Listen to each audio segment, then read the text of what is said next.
আমাদের হিন্দুস্তানি সঙ্গীত পদ্ধতিতে 10 রকমের ঠাট রয়েছে। এটা আমরা অনেকেই জানি, আবার অনেকেই জানি না। তাই আজকে চলুন জেনে নেওয়া যাক। এই 10টা ঠাটের ওপর নির্ভর করেই কিন্তু আমাদের বিভিন্ন রাগরাগিনীর সৃষ্টি হয়েছে। আজকে আমি আপনাদেরকে শেয়ার করতে চলেছি একটা ছোট্ট ট্রিক্স বলতে পারেন।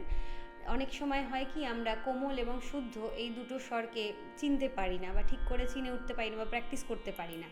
তো আজকে আমি আপনাদেরকে বলবো, হিন্দুস্তানি পদ্ধতিতে আমাদের যে 10টা ঠাট রয়েছে, আপনারা যদি তার মধ্যে কিছুটা, অন্তত, আমি সবটাই বলছি না, 10টা ঠাটই জানলে তো খুবই উপকার।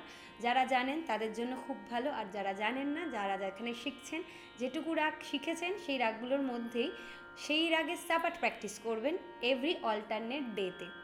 কোনো দিন ভূপালি, কোনো দিন কাফি, কোনো দিন পূর্বী, এরকম রাগে আপনারা বিভিন্ন রকমভাবে সাপাটগুলোকে প্র্যাকটিস করতে থাকুন, এবং এতে সুরের খুব দক্ষতা তৈরি হয় এবং রাগগুলো খুব সুন্দরভাবে আমাদের গলাতে আগে বসে যায়।